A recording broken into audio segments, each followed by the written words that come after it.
ओम शांति।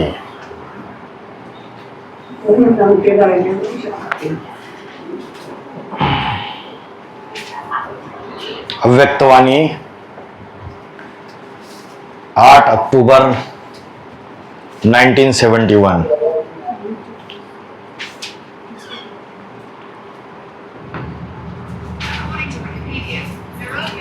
आज बाप दादा क्या देख रहे हैं?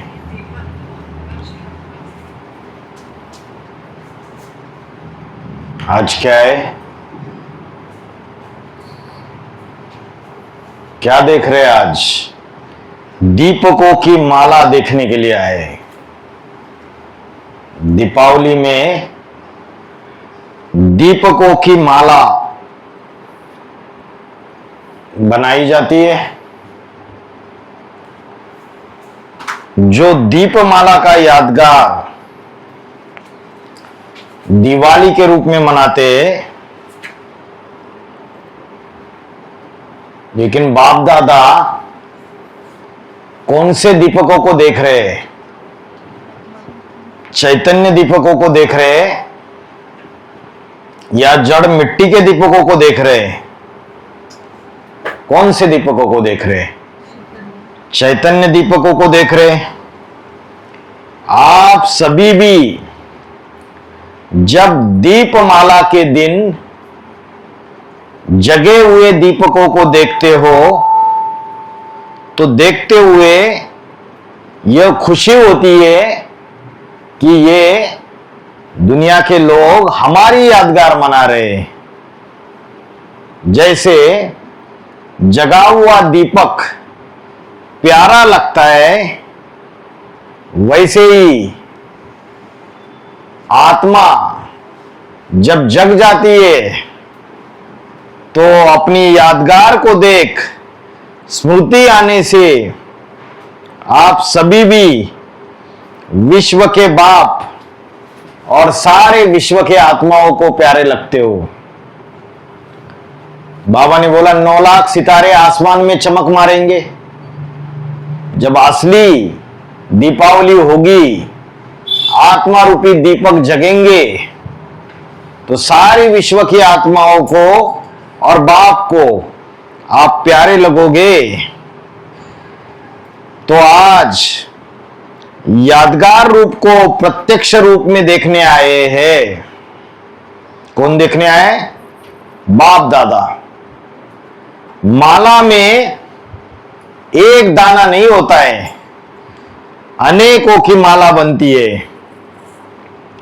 अगर एक दीपक अलग जगा हुआ हो तो उसे दीपकों की माला नहीं कहेंगे।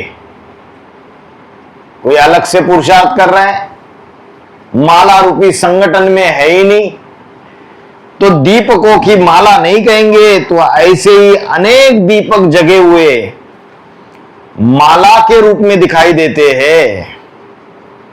तो हर एक अपने को इस दीपमाला के बीच पिरोया हुआ जगा हुआ दीपक समझते हो। वह आप लोग भी जो बाहर की दुनिया में जो दीपकों की माला देखकर हर्षित होते हो। बाबा ने तो बोला बच्चों को, क्या बोला? तुम बच्चों को छत पर खड़े रहकर ये दुनियाई दिवाली भी देखनी नहीं है। तो बोला इन दुनियाई जो दीपकों की माला देखकर हर्षित तो नहीं होते हो। आज दीपमाला के दिन आप सभी ने दीपावली मनाई। अवली मना, अवली मना कतार, दीपकों की कतार। पहले पहले धर्मराज का दीपक जगेगा और फिर दूसरे दूसरे दीपक जगते जाएंगे। धर्मराज तो बाप भी है।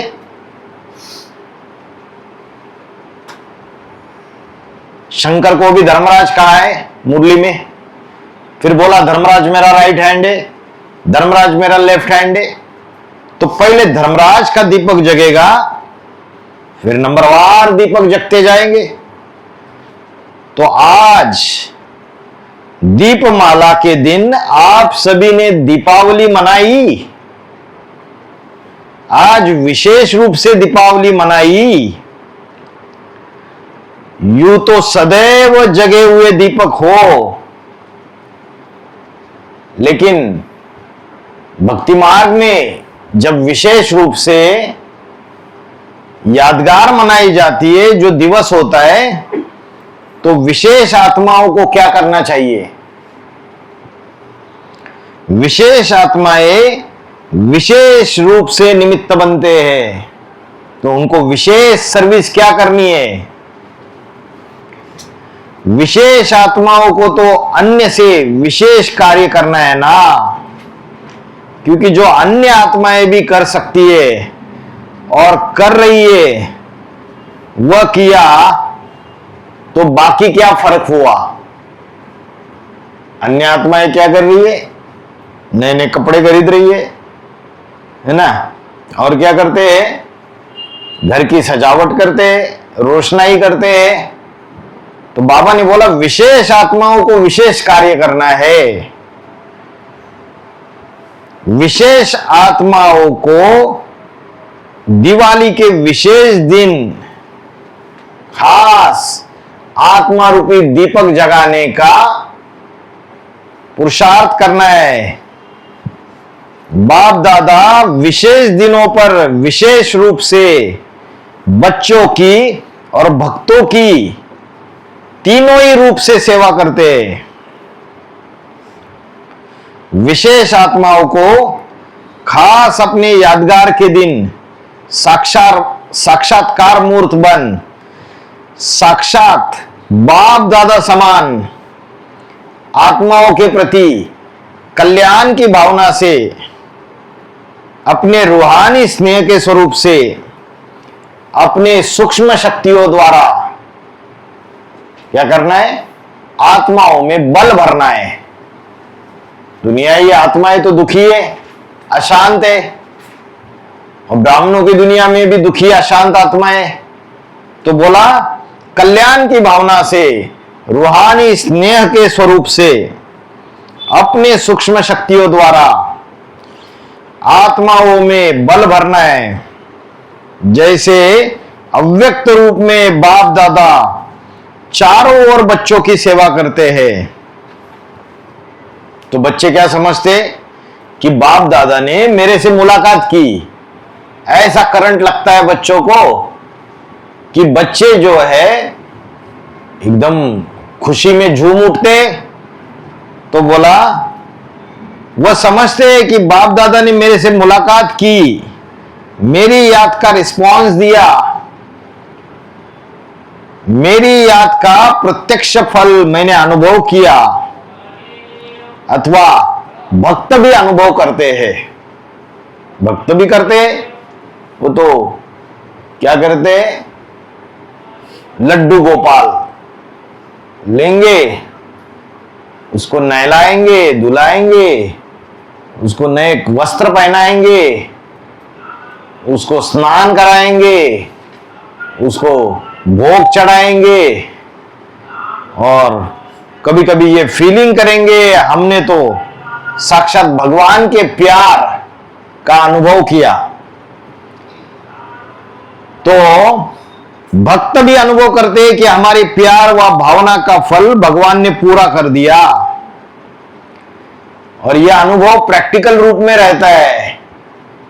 इसलिए आप उनको कितना भी ज्ञान सुनाओ ना, उनकी बुद्धि में नहीं बैठता है। उनको लगता है हमने तो पा लिया, और बच्चे बोलते पाना था सो पा लिया।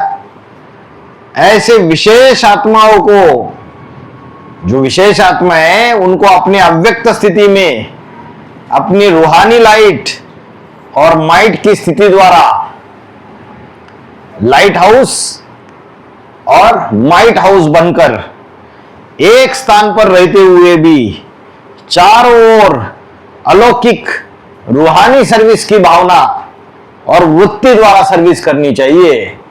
तो ये जो दिवाली का त्योहार मनाया जा रहा है, इसमें विशेष याद में बैठना चाहिए, और लाइट हाउस लाइट हाउस कब बनेंगे और माइट हाउस कब बनेंगे? जब अपनी आत्मिक स्थिति में ज्यादा टिकेंगे, बाबा को याद करेंगे, तो ऐसी स्थिति बन जाएगी लाइट हाउस और माइट हाउस जैसी कि एक स्थान पे जहां भी अपने घर में बैठे हुए हैं वहां से चारों ओर अलौकिक रूहानी सर्विस की भावना और वृत्ति द्वारा सर्विस करनी चाहिए। तो जो भी आत्माएं संबंध संपर्क में है उनको सर्चलाइट दे सकते हैं या नहीं दे सकते? दे सकते हैं। तो दीपावली के त्योहार के समय विशेष आत्माओं को विशेष याद में बैठ के, जो दुखी अशांत आत्माएं, जो ज्ञान से वंचित है, जो परमात्मा प्यार से वंचित है, जो परमात्मा की पालना से वंचित है, जो परमात्मा की पढ़ाई से वंचित है, ऐसी आत्माओं को विशेष शक्ति देनी चाहिए, वाइब्रेशन की, रूहानी सर्विस की भावना और वृत्ति द्वारा सर्विस करनी चाहिए। इसको कहते हैं बेहद की सर्विस। वृत्ति से सर्विस कैसे करेंगे? वृत्ति से संकल्प करेंगे, शुभ भावना और शुभ कामना। अगर शुभ भावना दूसरी आत्माओं के प्रति और शुभ कामना के वाइब्रेशन फैलाएंगे तो वृत्ति के द्वारा सर्विस होगी। तो ऐसे अनुभव महसूस होना चाहिए कि मेरी प्रजा व भक्त आज विशेष रूप से यादगार के दिन मुझ विशेष आत्मा को याद कर रहे हैं। अल्पकाल के रिद्धि सिद्धि वाले एक स्थान पर रहते हुए अपने भक्तों को अपने रूप का प्रत्यक्ष साक्षात्कार करा सकते हैं। बाहर की दुनिया में है ना गुरु गोसाई, वो अल्पकाल की रिद्धि सिद्धि रहती है, वो उसका आधार लेके अपने भक्तों को साक्षात्कार कराते। तो क्या विशेष आत्माएं, आप बच्चे अपने लाइट और माइट द्वारा भक्तों को व प्रजा को अपनी सेवा द्वारा अनुभव नहीं करा सकते? कौन सी सेवा? रूहानी सेवा। उसके द्वारा उनको अनुभव नहीं करा सकते। तो जब ऐसे विशेष यादगार के दिन आते हैं तो विशेष आत्माओं को ऐसी विशेष सर्विस पर अनुभव करना चाहिए।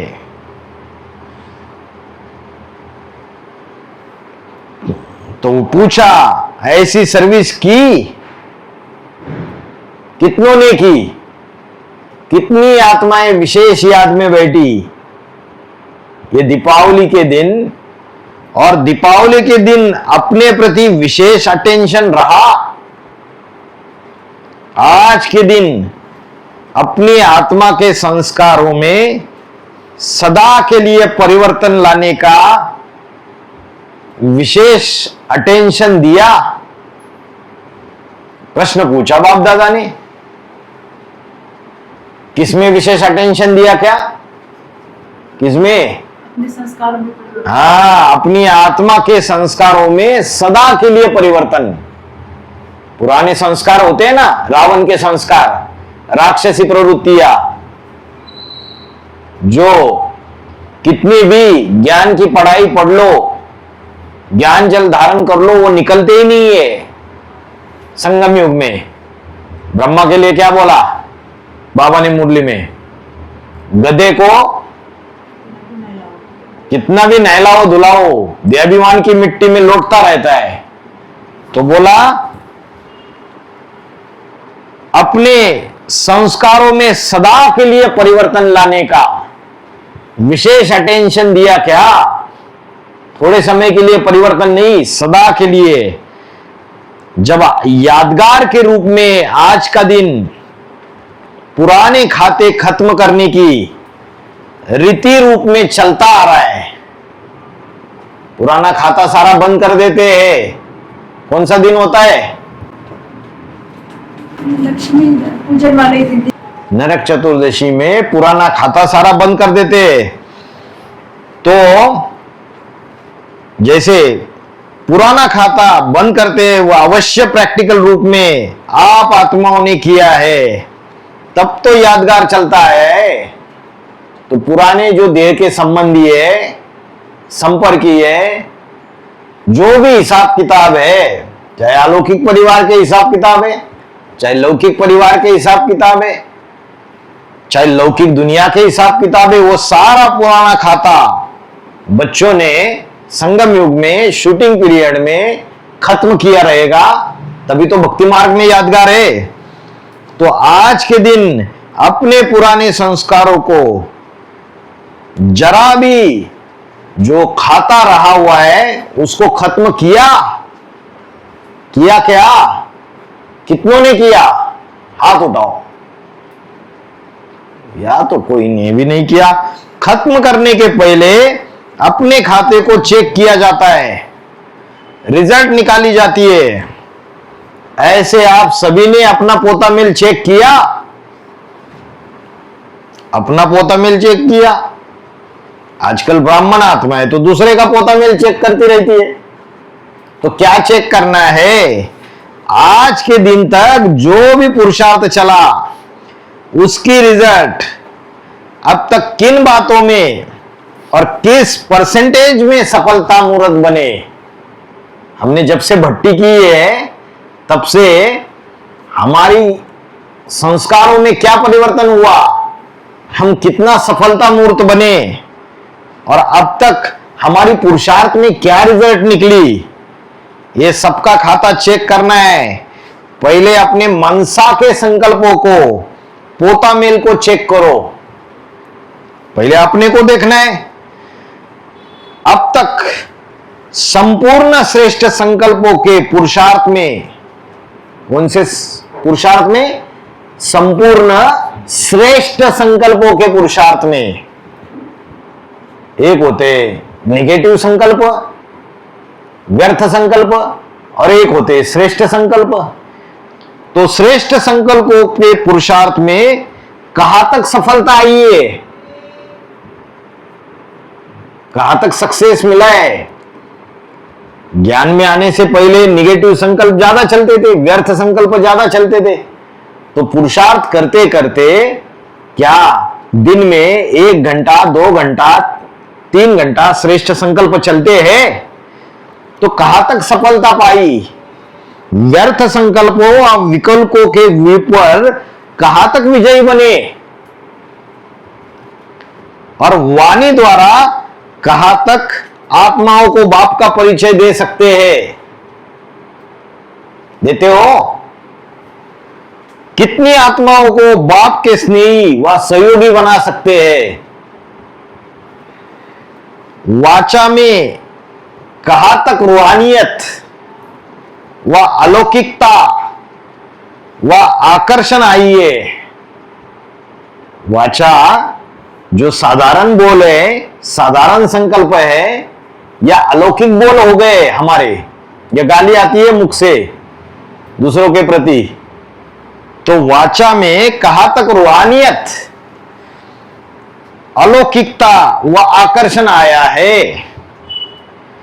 ऐसे ही कर्म द्वारा सदा न्यारे और प्यारे।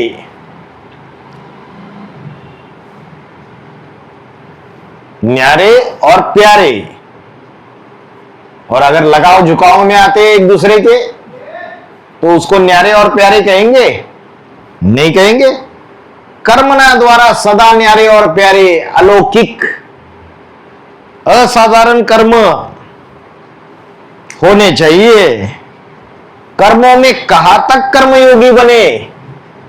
कर्मयोगी बने मतलब कर्म करते हुए योग में रहते हैं, कर्म करते हुए आत्मिक स्थिति रहती है, कर्म करते हुए कर्मों में लिंपायमान नहीं होते हैं, कर्मों के प्रति आसक्ति नहीं होती है।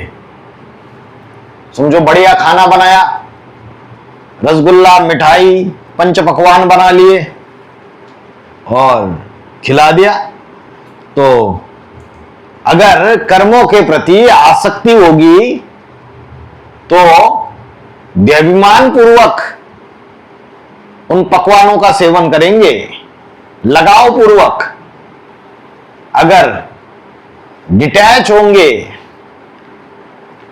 कर्मयोगी होंगे, तो जो कर्म कर रहे कर्म करते हुए उपराम अवस्था रहेगी, इंद्रियों में मन बुद्धि लिंपायमान नहीं रहेगी। तो कर्मों में कहां तक कर्मयोगी बने चेक करो। अभी खाता निकालना है आज दिवाली के दिन सबको।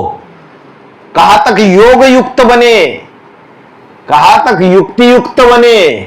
युक्ति युक्त कैसे बनना होता है? तुम जो धंधाधोरी कर रहे और कोई गलत व्यक्ति से पाला पड़ गया भाई,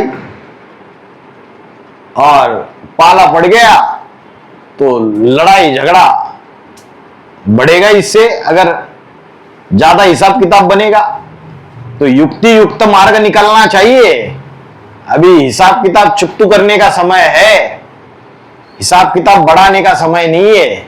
अच्छा, मधुबन में कोई ऐसी आत्मा है जिनसे स्वभाव संस्कार टकरा रहे और जिनके संबंध संपर्क से पुरुषार्थ डाउन जा रहा है, अवस्था नीचे जा रही है। तो युक्ति युक्त तरीके से डील करना है या प्रभाव में आना है ऐसी आत्माओं के युक्ति युक्त तरीके से। तो कहां तक योग युक्त बने, कहां तक कर्म योगी बने और कहां तक युक्ति युक्त बने, और कहां तक स्नेह युक्त बने। स्नेह किससे? बाप दादा से। बाप दादा से कहां तक स्नेह युक्त बने। और जो स्नेही होगा वो सहयोगी जरूर होगा, जरूर मददगार होगा बढ़ाते बड़ा। अपने संस्कारों और स्वरूपों में, क्या बोला? अपने संस्कारों में, अपने स्वरूप में और अपने सूरत में कहां तक बाप समान आकर्षण रूप, स्नेही रूप, सहयोगी रूप बने। ऐसे अपना पोता मेल चेक करने से, देखो पोता मेल कैसे रखना है बताया।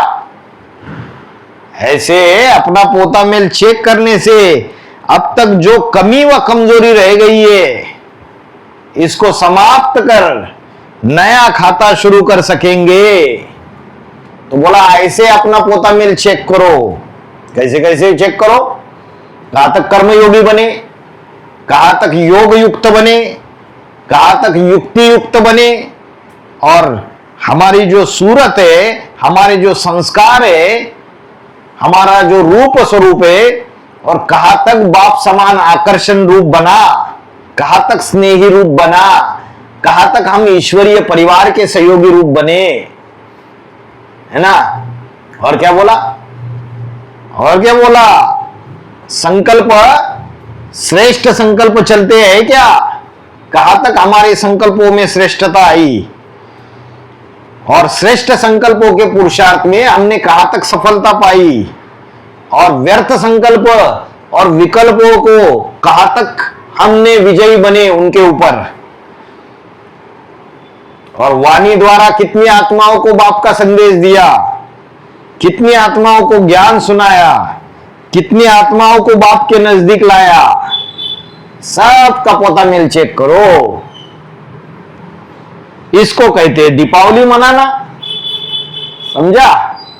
तो बाहर की दुनिया की दीपावली से आकर्षित हो जाते हैं ना बच्चे, देखते इतनी बड़ी बड़ी मिठाई है कि दुकान सजे हुए। अभी करोड़ों की दुनिया है ना। 140 करोड़ भारत में है, उससे भी ज्यादा। और बच्चे कितने? मुट्ठी भर।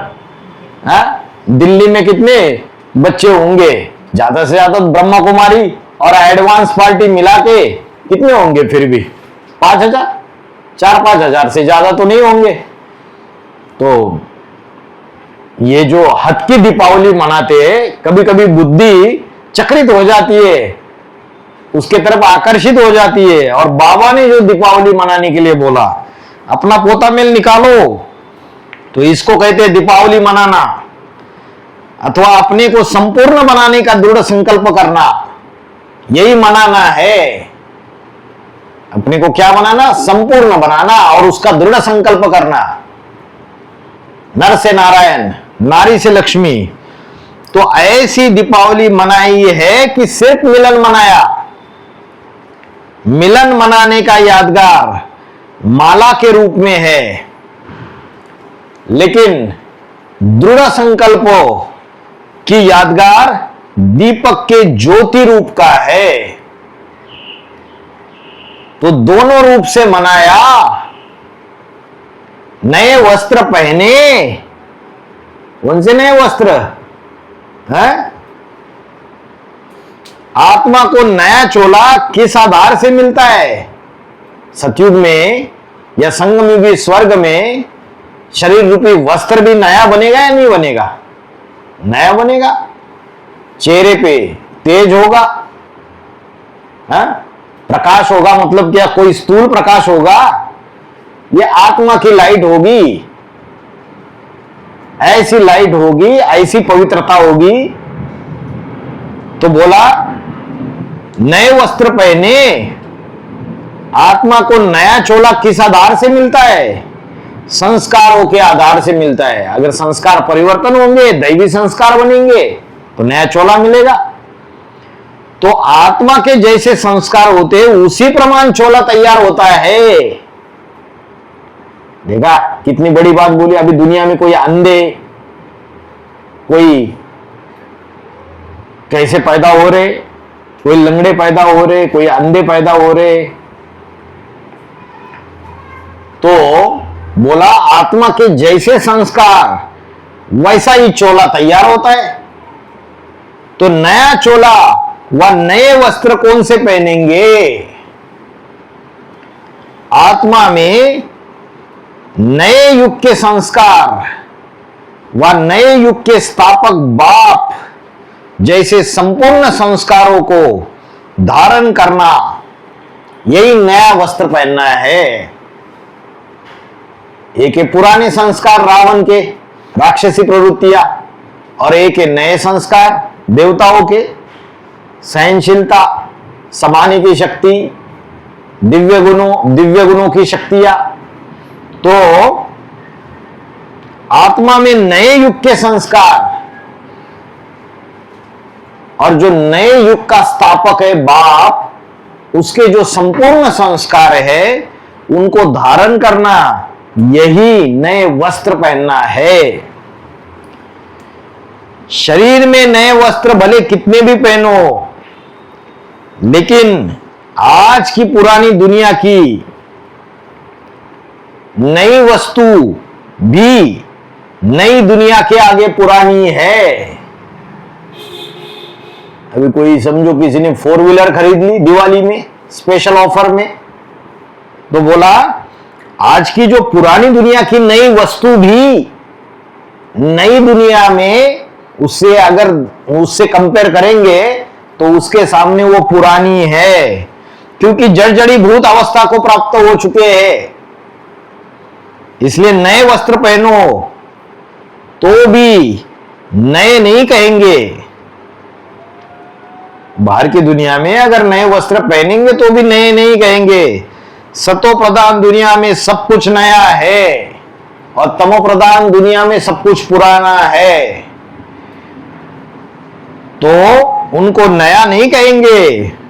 नया वस्त्र अर्थात आत्मा के नए संस्कार और श्रेष्ठ संस्कार धारण करना है। और क्या करेंगे? जब नए संस्कार धारण कर लिए तो पोता मेल रखने से पोताई हो जाएगी। वो पोताई क्या होती है? पोताई अर्थात सफाई, स्वच्छता। पोताई वही ना जो पुराने गांव में जो घर होते हैं मिट्टी के गोबर के, उसमें ही पोताई करते हैं ना, उसको ही पोताई कहते हैं। लिपाई पोताई करते हैं। वो पूरा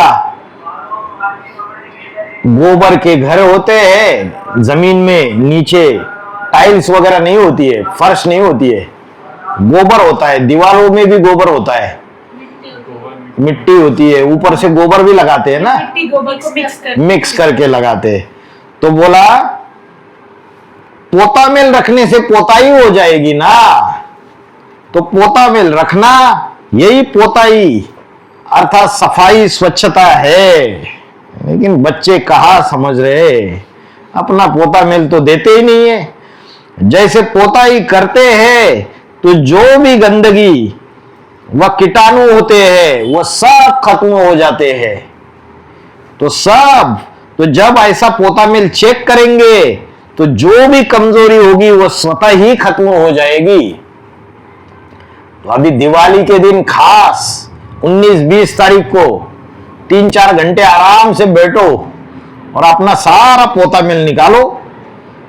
तो 1-2 में अपने मधुर बोल से लेन देन क्या करेंगे। जैसे दीपावली पर 1-2 से खर्चा लेते हैं ना, आप लोग 1-2 में कौन सी खर्ची देंगे। आपके पास कौन सी चीज है जो 1-2 को खर्चा देंगे। स्नेह की खर्चा। स्नेह तो 1-2 के सदा के लिए हो, स्नेही तो हो। और स्नेह की निशानी 1-2 के समीपता की निशानी दीपमाला कहा जाता है।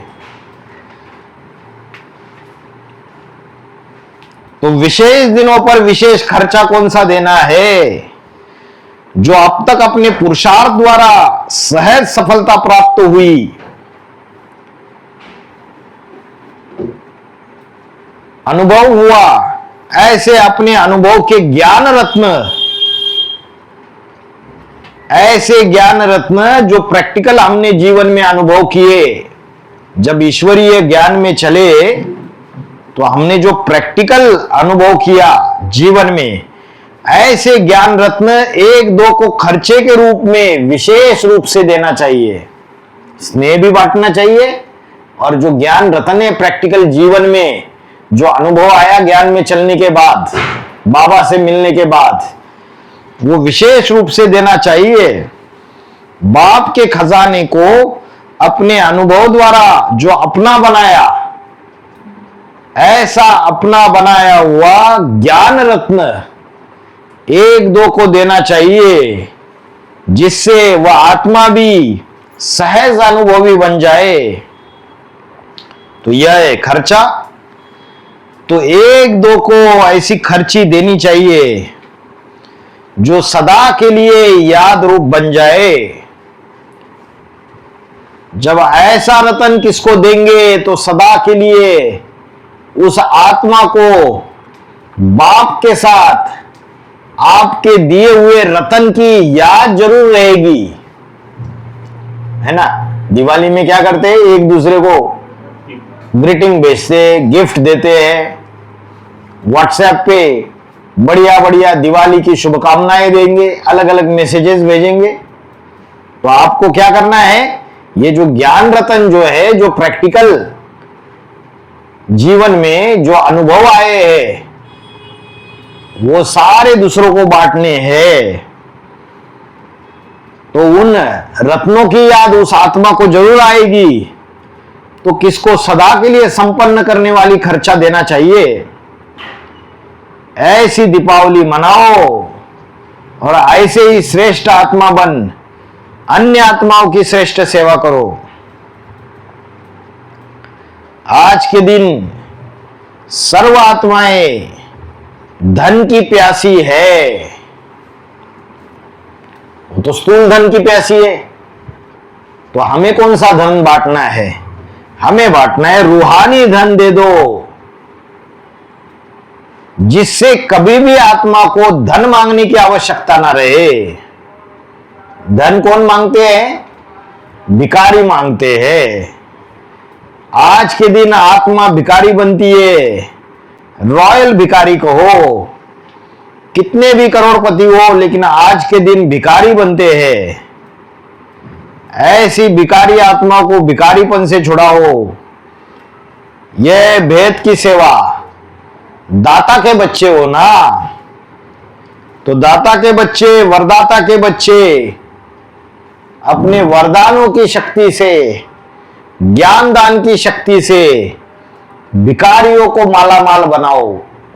तो बाहर की दुनिया में सारे की भिखारी ही भिखारी है, चाहे अरबपति करोड़पति क्यों ना हो, तो आज के दिन इन भिखारी आत्माओं के ऊपर विधाता और वरदाता के बच्चों को तरस पड़ना चाहिए, रहमदिल बच्चों को बनना चाहिए। ये हम बच्चों की रचना है ये सारी दुनिया, तो बेचारे तो समझते ही नहीं कि कौन सा दिवाली मना रहे। तो हमें तरस खाना चाहिए उनके ऊपर, रहमदिल बनना चाहिए। इनको भगवान बाप तो मिला नहीं, ये भगवान बाप के ज्ञान रतन तो इनको पता नहीं है। तो जिन आत्माओं को ऐसा तरस पड़ता है उन्हों को ही माया और विश्व की आत्माएं नमस्कार करती है, इसलिए अब तक भी दीपक जगाते हैं। आज भी दुनिया में यादगार बनी हुई है उन आत्माओं की। जब लाइट जलाते हैं तो नमस्कार जरूर करते हैं। तो ऐसी ज्योति जगी हुई आत्माओं की यादगार अभी भी कायम है। दुनिया वाले झुकते हैं, बूझे हुए दीपक को नमस्कार नहीं करते हैं। तो सदा जागती ज्योति बनो। और ऐसी आत्माओं को सिर्फ दुनिया वाले नमस्कार नहीं करते हैं, बाप दादा भी नमस्कार करते हैं। ओम शांति। और एक लेना है, और एक लेना है। विद्यासागर भाई की फरमाइश है, अव्यक्तवाणी 9 नवंबर 1969।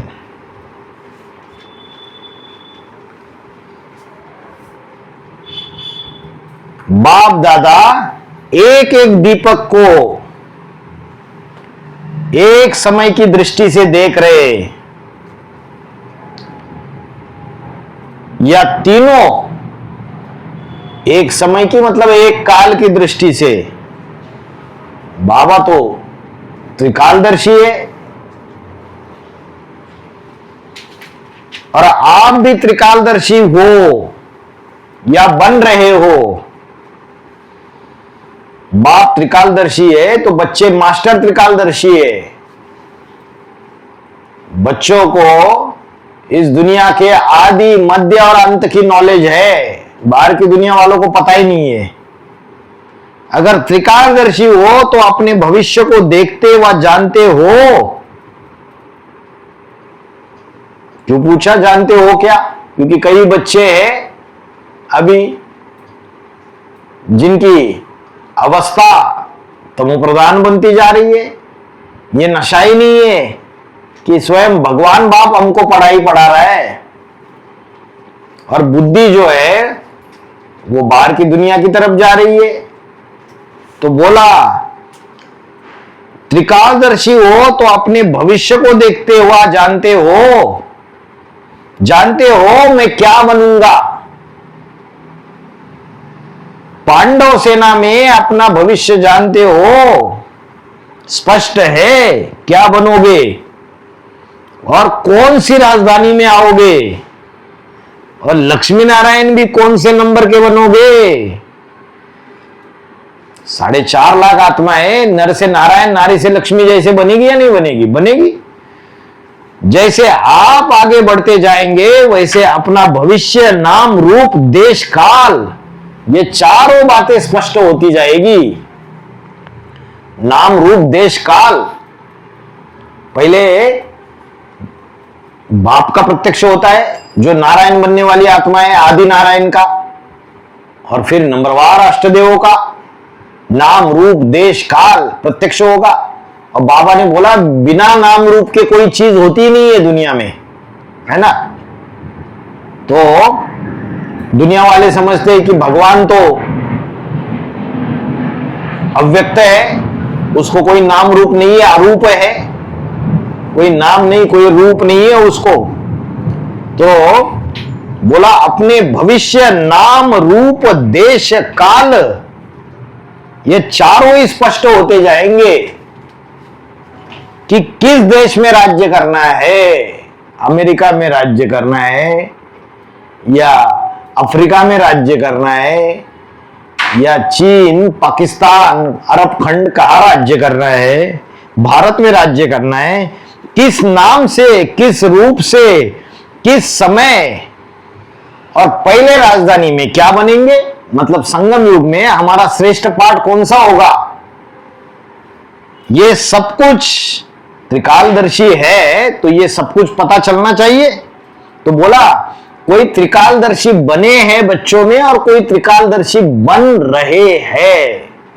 तो अष्टदेव जो है उनको तो रियलाइजेशन हो जाता है, अपने संगम युग के पाठ का तो रियलाइजेशन हो जाता है, और 108 अपनी सीट पे सेट होंगे तो उनको 2028 में रियलाइजेशन हो जाएगा, 28-29 तक।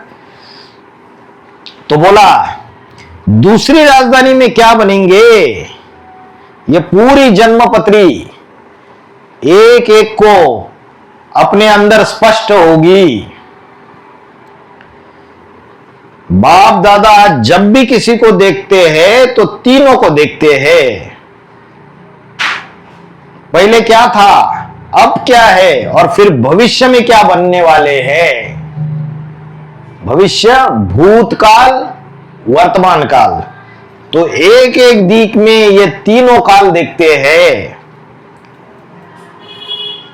आप बच्चे दो काल तो स्पष्ट जानते हो, कौन से, भूतकाल में हम क्या थे और वर्तमान में क्या है, पहले क्या थे और अब क्या है। लेकिन भविष्य में क्या होना है, उसको जितना जितना योग युक्त होंगे उतना भविष्य भी स्पष्ट जान जाएंगे। बाबा ने बोला है जितना आत्मा के सार में टिकेंगे उतना ज्ञान का विस्तार हो जाएगा, अनेक जन्मों का पता चल जाएगा। जैसा वर्तमान स्पष्ट है, वर्तमान में कभी भी संकल्प नहीं उठता है कि उठता है ना मालूम क्या है, यह कभी संकल्प नहीं उठेगा। इसी रीति से भविष्य भी स्पष्ट होगा। ऐसा स्पष्ट नशा हर एक की बुद्धि में नंबरवार आता जाएगा, नंबरवार आएगा। पहले 8 को नशा चढ़ेगा, फिर 108 को चढ़ेगा, फिर 1000 को चलेगा, फिर 16108 को चढ़ेगा। जैसे साकार रूप में मां बाप दोनों को अपना भविष्य स्पष्ट था, नाम भी, रूप भी स्पष्ट, देश भी स्पष्ट और काल भी स्पष्ट था। इतना स्पष्ट है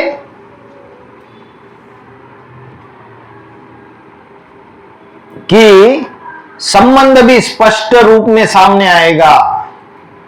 अभी दिल में थोड़ा बहुत किसी किसी को आ सकता है, लेकिन कुछ समय बाद ऐसे ही निश्चय बुद्धि होकर कहेंगे कि यह होना ही है। कभी कभी आत्मिक स्थिति अच्छी बनती है तो ऐसे लगता है कि यह हमारा पाठ हो सकता है, दिल में आता है कभी कभी किसी किसी को। अष्टदेव पाठधारी भी अपने सीट पर सेट होने से पहले उनके दिल में आता रहेगा, है ना। इसलिए बाबा ने बोला 2 जयपुर वाले और 3 जोधपुर वाले। जोधपुर माना युद्ध करने वाले, मतलब युद्ध चल रही है अंदर ही अंदर में। अष्टदेव में ये नंबर का मन का हो सकता हूं क्या, ये नहीं ये हो सकता हूं, ऐसा नहीं वैसा हो सकता हूं। तो जोधपुर वाले। तो बाबा ने बोला थोड़ा बहुत दिल में आता रहता है, लेकिन कुछ समय बाद ऐसे निश्चय बुद्धि होकर कहेंगे ये होना ही है। फिर कोई टस से मस नहीं होने वाले, सारी दुनिया थुथु थैया करती रहे, ग्लानी करते रहे। अभी अगर आप कहेंगे भी तो दूसरे निश्चय करे या ना करे। क्या बोला, जब रियलाइजेशन हो जाएगी, अपने सीट पर सेट हो जाएंगे तो परवाह रहेगी कि सामने वाला निश्चय करे या ना करे, परवाह ही नहीं है, बेफिक्र बादशाह।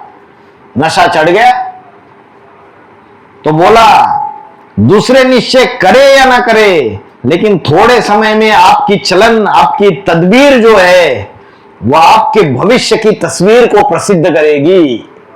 अभी जो ग्लानी कर रहे थे आज से 2-3 साल पहले, अभी वो भी ठंडे हो गए, अभी और ठंडे होते जाएंगे आने वाले 1-2 साल में। देखना आपकी चलन, आपकी तदबीर जो है वो आपके भविष्य की तस्वीर को प्रसिद्ध करेगी। बाबा के साथ क्या हुआ, जब ब्रह्म कुमारी से अलग होके एडवांस ज्ञान सुनाना चालू कर दिया तो कितनी ग्लानि करते रहे, कितने सालों साल, बाद में ठंडे पड़ गए।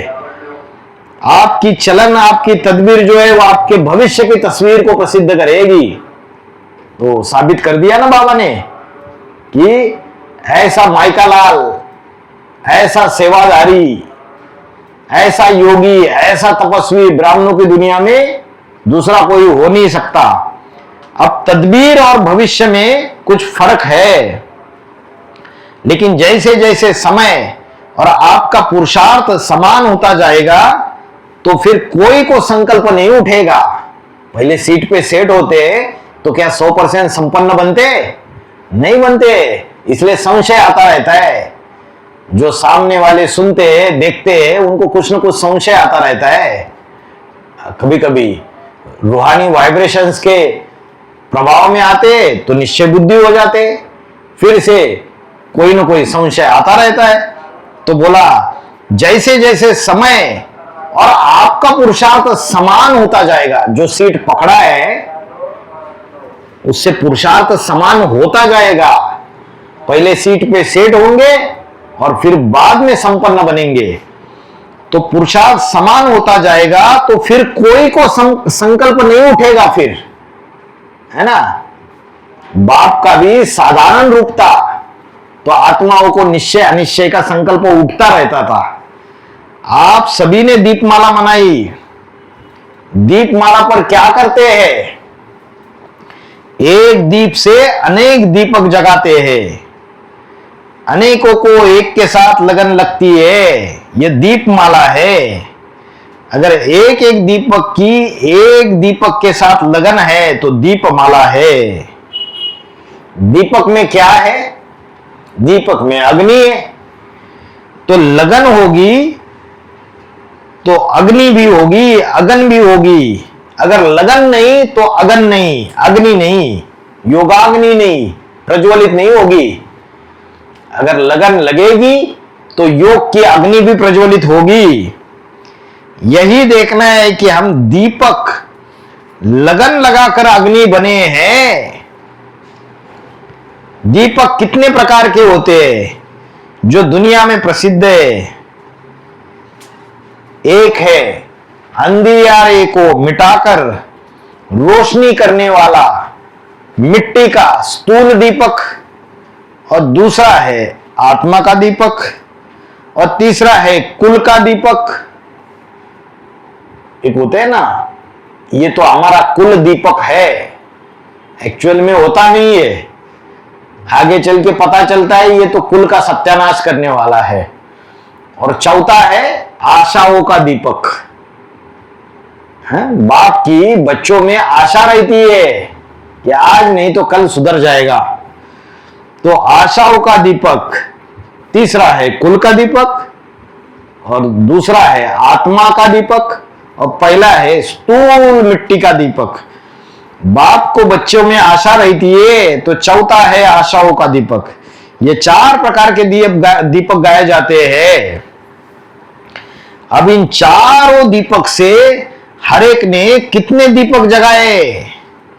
बाप दादा की आशाएं जो बच्चों में रहती है वह दीपक जगाया है। ज्ञान में चलने वाले भी ऐसे ऐसे है, एडवांस पार्टी के अंदर भी, जो स्थूल मिट्टी के दीपक जगाते हैं। अभी भी भक्ति मार्ग का संस्कार छूटा नहीं है। मिट्टी के दीपक तो कई जन्म जगाए, है ना। दिवाली, हाथ की दिवाली तो कई जन्म जगाए। माता जी हंस रही है। तो आत्मा का दीपक जगा है। ये चारों प्रकार के दीपक जब जग जाते तो समझो दीपमाला मनाई। स्थूल मिट्टी का दीपक कैसे जगेगा? माना देहाभिमान की मिट्टी है, वो भी हटना चाहिए। ऐसा कोई कर्म ना हो जो कुल का दीपक बुझ जाए।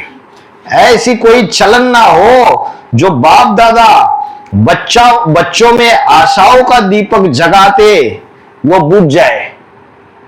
है ना, ऐसी चलन ना हो, ऐसा कर्म ना हो, तो एक रस और अटल अडोल यह सभी दीपक जगे रहे। एक रस और अटल अडोल, अटल माना जैसे पहाड़ को बोलते हैं अचल गढ़, अडोल है, अचल है, अटल है। बड़े बड़े तूफान आए मायावी तो भी कोई असर नहीं हो सकता। तो वैसे ही बच्चों को बोला कि ऐसा दीपक जगाना है जो अटल एक रस और अडोल रहे। कैसे भी माया के तूफान आए फिर भी आत्मा रूपी दीपक बुझना नहीं चाहिए। अभी कई ऐसे हैं, ब्रह्म कुमारी में भी है, एडवांस पार्टी में भी है, जो अनिश्चय बुद्धि होकर जो की कमाई है, जो भी कमाई की हुई थी आत्मिक स्थिति का अभ्यास करके, वो सारी कमाई को गवा रहे और अनिश्चय बुद्धि होके बाप का हाथ और साथ छोड़ रहे। तो बोला अटल अडोल और एक रस संगम युक्त। तो बाबा ने बोला कैसे चलता है, जो मिसल ड्रामा चलता है धीरे धीरे। तो इसमें आदि से लेके अंत तक अटल अडोल और एक रस रहना है। युधिष्ठिर, युधिष्ठिर का अर्थ क्या बताया, युद्ध में जो अंत तक स्त्रियम रहते हैं, माया का युद्ध है। ऐसा नहीं कि ज्ञान में आए 4 साल 5 साल 6 साल भाग दौड़ के पुरुषार्थ किया, सेवा की और बाद में फिर पुरुषार्थ डाउन हो गया, घर में बैठ गए, दुनिया में बुद्धि चली गई। तो जिसका दीपक खुद जगा हुआ होगा वह औरों का दीपक जगाने बगैर रह नहीं सकता। उसको नशा चढ़ा होगा, संबंध संपर्क में जो भी आत्माएं आएगी उनको भी ज्ञान में उमंग उत्साह में लाएगा। चढ़ती कला तेरे बाने सर्व का भला। तो औरों का दीपक जगाने बगैर वो रह नहीं सकता। तो बाप दादा की बच्चों में मुख्य आशाएं कौन सी रहती है? हर एक बच्चे में यही आशा रहती है कि हर एक बच्चा पहले नंबर में जाए, अर्थात हर एक विजयी रत्न बने। विजयी रत्न की निशानियां क्या होगी? जो आप सभी ने सुनाया, तो जो सुना है वही बोला। जो विजयी होगा उनके लक्षण तो आप सभी ने सुनाए। खुद तो विजय प्राप्त किया, लेकिन औरों को भी अपने से आगे विजयी बनाए। जैसे बाप दादा बच्चों को अपने से भी आगे रखते हैं, वैसे ही जो विजयी रत्न होंगे उनके विजय की निशानी यह है कि वो अपने संग का रंग सभी को लगाएंगे। जो भी सामने आए वो विजयी बनकर ही निकले। लेकिन एडवांस पार्टी में क्या होता है, दूसरों को जो आगे बढ़ाया जाता है विजयी बनाने के लिए, या दूसरा आगे जा रहा है तो उसकी टांग खींची जाती है, टांग खींची जाती है ना। ईर्ष्या द्वेष आपस में जो घृणा, उसकी वजह से दूसरी आत्माएं आगे जाने से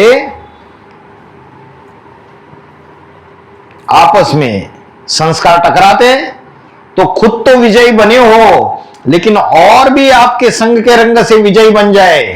तो बाबा ने बोला संबंध संपर्क में आने वाली आत्माओं को आप समान बनाओ और फिर खुद बाप समान बनने का पुरुषार्थ करो।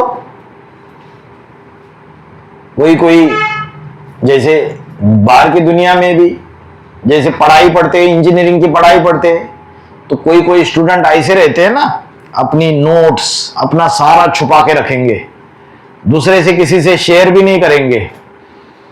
कोई दूसरे हॉस्टल के बच्चे आ जाएंगे तो ऐसे दिखाएंगे हम पढ़ाई विढ़ाई कुछ नहीं कर रहे, हम तो टाइम पास करते हैं, हम तो मौज मस्ती करते हैं। और जब वो चले जाएंगे तो अपना चोपड़ा निकालेंगे तो करेंगे। तो दूसरों को संबंध संपर्क में आने वाले को आगे बढ़ाया नहीं बढ़ाया, उनको आप समान बनाया। जो ज्ञान मेरे अंदर है, जो पढ़ाई मैंने पढ़ी, जो मैंने नोट्स बनाए, जो पुरुषार्थ मैंने किया, जो समझा, चलो आप भी ले लो। बाबा के इस वीसीडी नंबर में ये बोला है, पॉइंट नोट करो, इन मुरलियों में ये बातें आई हुई है, ये कैसेट बहुत अच्छी है, इसको सुनो, ये अच्छे अच्छे महावाक्य है। हाँ, किसी के वशीभूत है संस्कारों के तो उसको अव्यक्तवाणी अच्छी निकाल के दे दो, ताकि उसको फायदा हो जाए, सुनेगा तो पूरी बुद्धि चेंज हो जाए। तो बोला, औरों को भी आपके संग के रंग से विजयी बनाओ, यही सर्विस रही हुई है। ऐसे नहीं कि कोटों में कोई विजयी बनेंगे, लेकिन जो जैसा होता है वैसा ही बनाता है। ऐसे विजय रतन जो अनेकों को विजयी बना सके, वही माला के मुख्य मन के है। क्या बोला? माला के मुख्य मन के जो होंगे 108 की माला के, वो औरों को भी विजयी बनाएंगे, औरों को भी आप समान बनाएंगे। तो विजय की निशानी है आप समान विजयी बनाना। अभी यह सर्विस रही हुई है, बाप दादा बोल रहे हैं। ऐसी सर्विस कोई कर नहीं रहा है, बहुत थोड़े कर रहे। जो हमने बाप से सीखा, जो शक्तियां हमने बाप से ली, जो पालना ली, वो औरों को भी बांटना है या नहीं बांटना है, या सेल्फिश बनना है कि भाई छुपा के रखो, ये नई बहन आई है, इसको ये सारी चीजें अभी नहीं बतानी है, ये तो आगे चली जाएगी, फास्ट पुरुषार्थ करेगी, इसको सारा समझा दिया। हमने कितना संघर्ष किया इतना प्राप्त करने के लिए, इनको भी करने दो जरा, है ना। अंदर चालाकी भरी रहती है। तो अनेकों को विजयी बनाना है, सिर्फ खुद को नहीं बनाना है। दीपमाला में पूरी दीपमाला जगी हुई होती है। दूसरों को आगे बढ़ाना, ये खुद आगे बढ़ना है, बाबा ने बोला है। तो जब दीपमाला कहा जाता है तो अनेक जगे हुए दीपकों की माला हर एक ने गले में डाली है।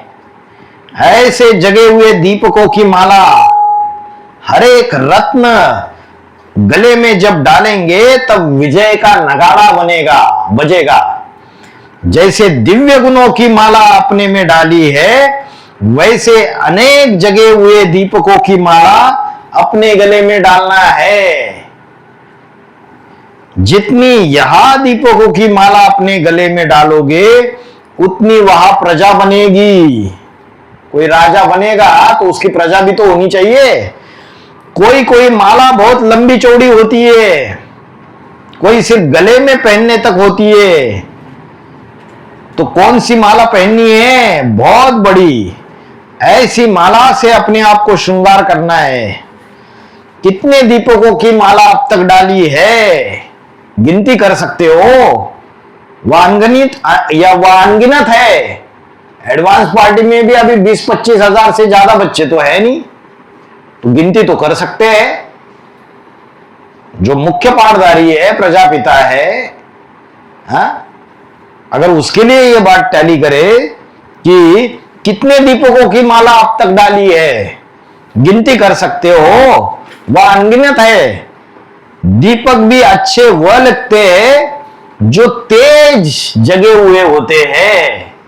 ऐसे छोटी सी उजियानी हुई ज्योति है ना, एकदम मंद मंद, जो तेज ज्योति जगी हुई है वो दीपक अच्छे लगते हैं। जो पुरुषार्थ में भी तेज है, ईश्वरीय सेवाओं में तेज है, ज्ञान में तेज है, योग में तेज है, तो ऐसे दीपक बाप दादा को अच्छे लगते हैं।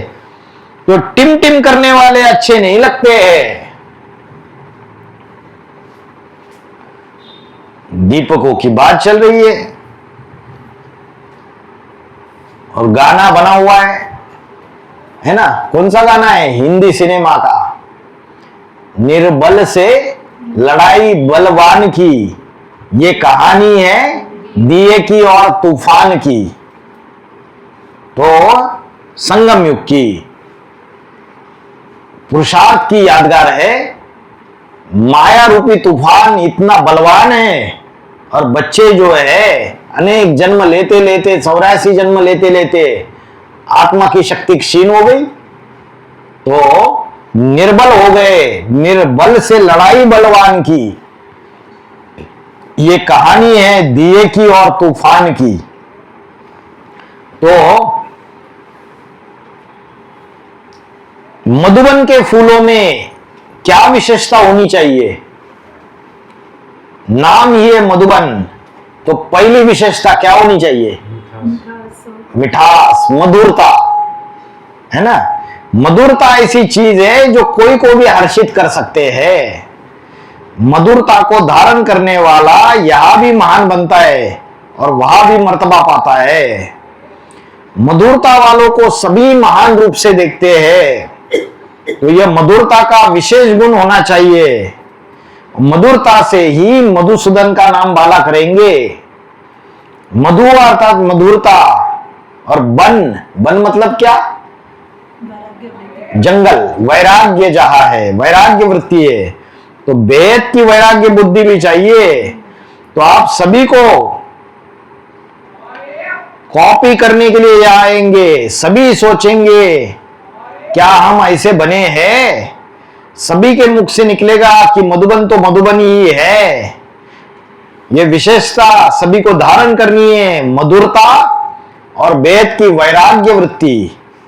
दूसरे शब्दों में कहते हैं स्नेह और शक्ति।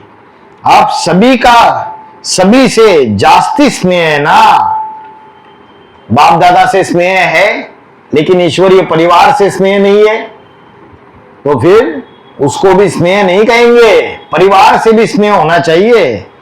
और बाप दादा का मधुबन वालों से विशेष स्नेह रहता है, क्योंकि भल कैसे भी है, क्या बोला? भल लगा दिया, भल कैसे भी है, लेकिन सर्वस्व त्यागी है। अपना घर बार छोड़ के आ गए, तन स्वाहा कर दिया। कोई छोटी मोटी बात है आज की दुनिया में? इतने आकर्षण है माया के, है ना। कौन छोड़ता है? तो सर्वस्व त्यागी है। अपनी नौकरी भी छोड़ दी, बड़े ऊंची पोस्ट पे थे, है ना, वो भी छोड़ दिया। धन भी स्वाहा कर दिया, धन भी अपना सारा लगा दिया। तो भल कैसे भी है। थोड़े पुराने संस्कारों के कभी कभी वशीभूत हो जाते हैं, आपस में लड़ झगड़ भी लेते हैं। भल कैसे भी है, लेकिन बाप दादा इसलिए आकर्षित होते हैं क्योंकि सर्वस्व त्यागी है। इसलिए मधुबन में रहने वाले बच्चे बाप दादा को आकर्षित करते हैं। लेकिन सर्वस्व त्यागी के साथ अभी स्नेह और शक्ति भी भरनी है। समझा? किस विशेषता को भरना है? स्नेह और शक्ति। जो मधुबन में जो भी आत्माएं आती है उनको स्नेह देना है या नहीं? उनसे मिठास, मधुरता से व्यवहार करना है। और दूसरी चीज वैराग्य। वैराग्य होगा, डिटैच होंगे तो शक्ति भरेंगे दूसरों में। तो कुमारियों को कमाल कर दिखानी है।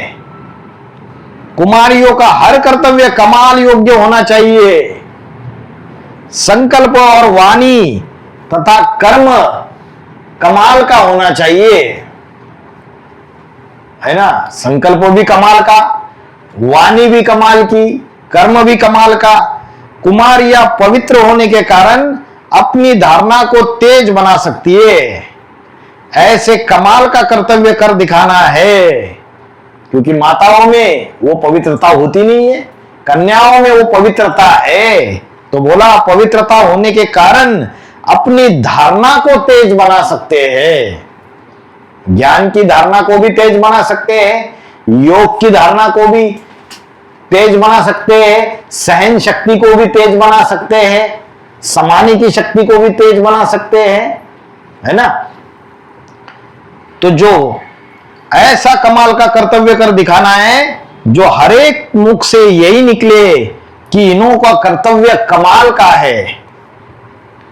क्या बहन जी मैनेज करती है सेंटर, बहुत बढ़िया, है ना। हर एक के मुख से निकले कि इन्हों का कर्तव्य कमाल का है। जैसे बाप दादा के हर बोल सुनते हैं तो मुख से निकलता है ना कि आज की मुरली तो कमाल की है। तो कुमारियों के हर कर्म ऐसे कमाल के होने चाहिए। बाप दादा को फॉलो करना है, ऐसे नहीं कहना कि कोशिश करेंगे, है ना। बाबा ने बोला ऐसे नहीं कहना, जब तक कोशिश करेंगे तब तक कशिश नहीं होगी। कशिश मतलब खींच खींच खींच, अट्रैक्शन बाबा की। चुंबक उसको खींचता है जिसकी कट उतरी हुई है। बोला सिर्फ कोशिश नहीं करनी है, अभी क्या करना है, कमाल करके दिखाना है।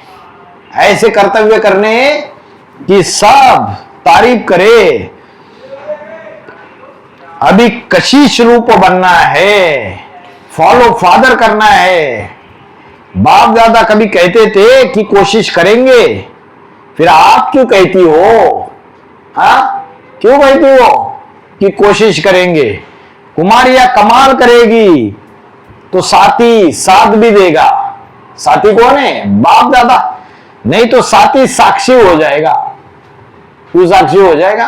अरे ये खुद को ही नहीं संभाल सकती तो सेंटर क्या संभालेगी भाई। इसलिए साथी को साथ रखना है, नहीं तो साक्षी बन जाएंगे, है ना। साक्षी को बोलो जल्दी आ जाए। साक्षी अच्छा लगता है या साथी अच्छा लगता है? जो मेहनत करते हैं उसका फल भी यहां ही मिलता है। यह स्नेह और भविष्य पद मिलता है। सभी का स्नेही बनने के लिए मेहनत करनी है। जो जितनी मेहनत करते हैं उतने ही स्नेही बनते हैं। समय पर स्नेही की याद आती है। बाबा भी क्यों याद आते? मेहनत की है तब स्नेह है। मेहनत से स्नेही बनना है। जितना जास्ती मेहनत उतना सर्व के स्नेही बनेंगे। मेहनत का फल ही स्नेह है। जो मेहनत करते हैं उनको हरेक स्नेह की नजर से देखेंगे। जो मेहनत नहीं करेंगे उनको स्नेह की नजर से नहीं देखेंगे। स्टूडेंट को टीचर के गुण जरूर धारण करने हैं। स्नेह संपूर्ण बनाता है। स्नेह के साथ फिर शक्ति भी चाहिए। दोनों का जब मिलन हो जाता है तो स्नेह और शक्ति वाली अवस्था अति न्यारी और अति प्यारी होती है। जिसके लिए स्नेह उसके समान बनना है, यही स्नेह का सबूत है। तो बाप से स्नेह, तो बाप के समान बनना है। कोई बोलता है हमारा बाबा से बहुत प्यार है, इतना प्यारे दूसरों को बताते रहेंगे। तो बाबा ने बोला उसका सबूत क्या है? Practical proof. संपूर्ण अर्पण में है, समर्पण। और दूसरा प्रूफ क्या बताया अभी? समान बनना। जिससे स्नेह है, जिससे प्यार है, उसके समान बनना है। इसमें अपने को चेक करना है कहां तक हम समानता में समीप आए। जो बाप दादा के गुण हैं वो बच्चों को भी धारण करने। जितना जितना समानता में समीप होंगे उतना ही कर्मातीत अवस्था में पहुंच जाएंगे। यही समानता का मीटर है। अपनी कर्मातीत अवस्था परखना है। सिर्फ स्नेह रखने से भी संपूर्ण नहीं बनेंगे। स्नेह के साथ साथ शक्ति भी होगी तो खुद संपूर्ण बन औरों को भी संपूर्ण बनाएंगे। क्योंकि शक्ति से संस्कार भर जाते हैं। तो अब स्नेह की शक्ति भी भरनी है।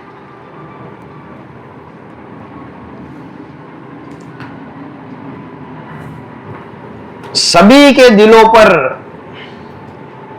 विजय अगर प्राप्त करना है, कौन सा गुण चाहिए? तो बोला सभी को संतुष्ट करना। बाप में यह विशेष गुण था, उसको फॉलो करना है। कोई कैसे भी संस्कार वाला रहे, उसको संतुष्ट करना है ना। सभी मधुबन की लिस्ट में हो या ऑलराउंडर की लिस्ट में हो। एक है हद की लिस्ट, दूसरी है बेहद की लिस्ट।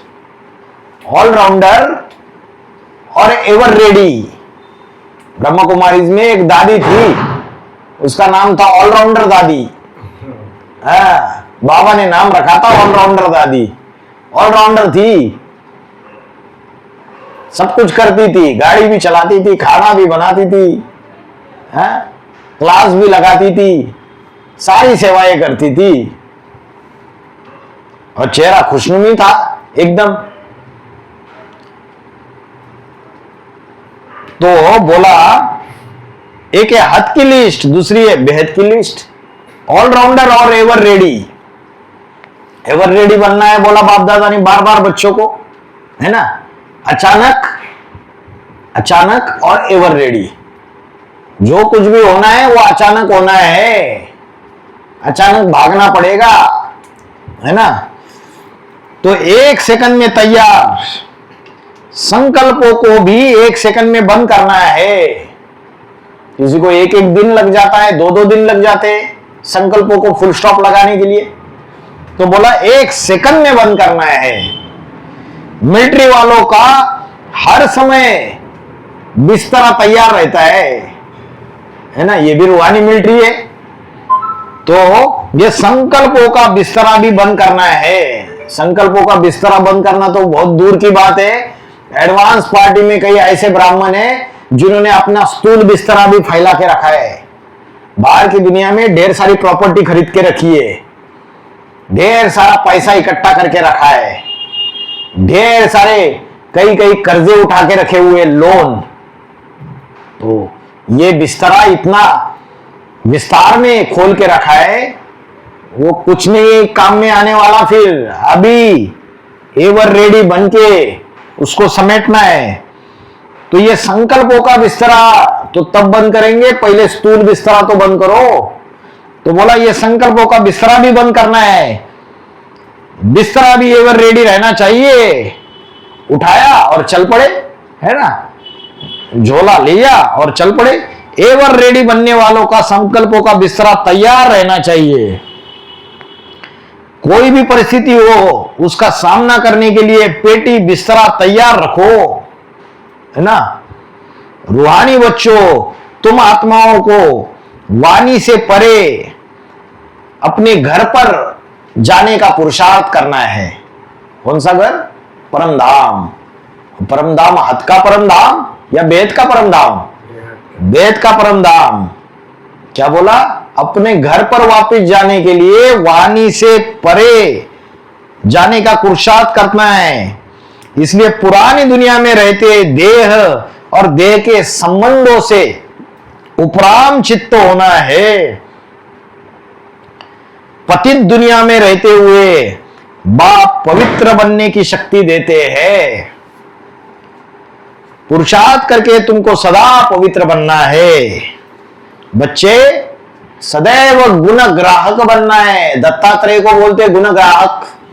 ब्रह्मा बाबा किसी के अवगुण नहीं देखते थे, गुणों को ही देखते थे। इसलिए बाबा ने बोला ब्रह्मा को फॉलो करना है कर्मों में, तो सदैव गुण ग्राहक बनना है। स्तुति, निंदा, लाभ, हानि, जय, पराजय सभी में संतुष्ट होकर चलना है और रहम दिल बनना है।